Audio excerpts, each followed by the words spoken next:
Well, hello folks and welcome to Narcissistic Parenting Class 101. Here we're going to walk through the basics of what it takes to be a narcissistic parent. I thought parenting though was different. I thought it was about being kind of good to your kids. Oh no, that's supportive parenting. That's another class down the hall. We're here to teach you how to make your child responsible for taking care of your emotional well-being whilst you take credit for theirs. Think of it like parenting, but upside down.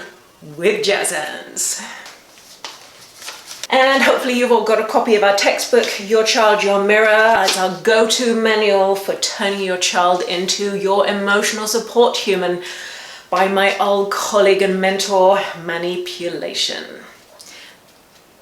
This all seems kind of toxic. Correct, and that is our first learning objective. Toxic is not a deal breaker. It's a family tradition. So, lesson 1, making it all about you.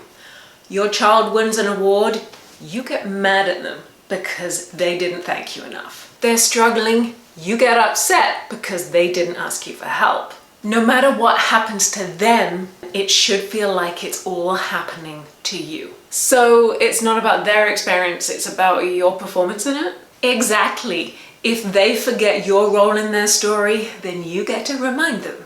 With tears, with blackmail, with rage, whatever works. It's all good, as long as you get there. Lesson 2, praise always comes with strings attached. Like, you're so smart, why can't you ever make good decisions? Or, well, I don't know what changed, but finally you look presentable. Or, of course you're a good kid. I raised you right. Wait, is that love or a threat? Yes, it's what we call emotional glue. It's sticky and impossible to get out of. Lesson 3, folks, boundaries are for strangers only. So, if your child says that makes me uncomfortable, you say, well, I guess that makes me the worst parent alive. Bonus points if you cry, double points if you do it in public. Hang on, so they set a boundary and you become the victim. Exactly. Why listen to a boundary when you can make it all about your feelings instead? Lesson 4, and I know you guys know this one. You take zero responsibility ever. You made a mistake, you overlooked something, you got caught out in a lie, or you had a meltdown in the car park.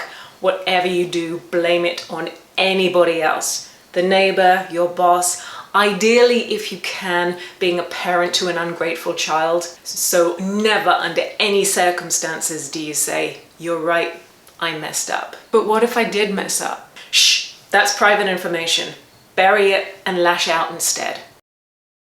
Lesson number 5, folks, nothing your kids say is ever valid. Feelings, overreaction, hurt, they're just being dramatic. Only your feelings count. Theirs are optional. Isn't that gaslighting? No. It's parenting with authority. Also, yes. Number 6, it's not if you need to, you can lie whenever you want. Whenever you want, you can lie.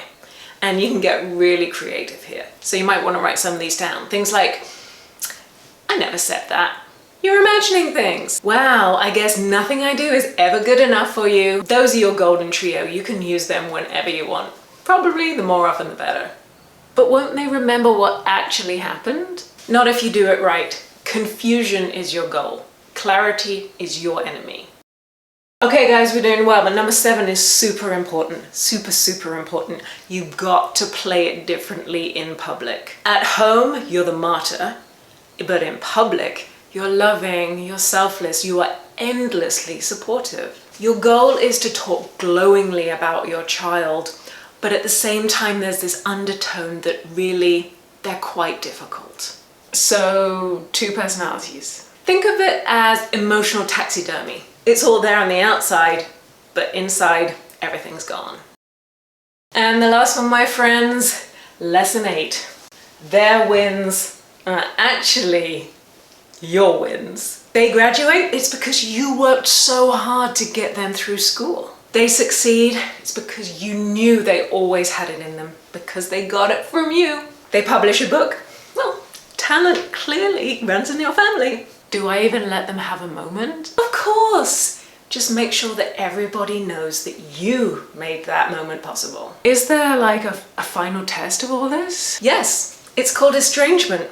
One day they'll figure it out, they'll block your number, and they'll move on with their life. And then you get to tell everybody that they cut you off for no reason. Wow. Yeah, don't worry, you can always send them a birthday gift they didn't ask for. And if you can, include a Bible quote, a guilt trip, and absolutely no accountability. All right, folks, that's it for today. Good work. And remember, you've got your textbook. If ever you feel those little blighters are getting out of line, you want to get them back in their box, you've got your manual. And next week, it's Advanced Narcissistic Grandparenting, how to love bomb your grandkids while ignoring all their parents' boundaries. See you then, or don't. Either way, it's all about me.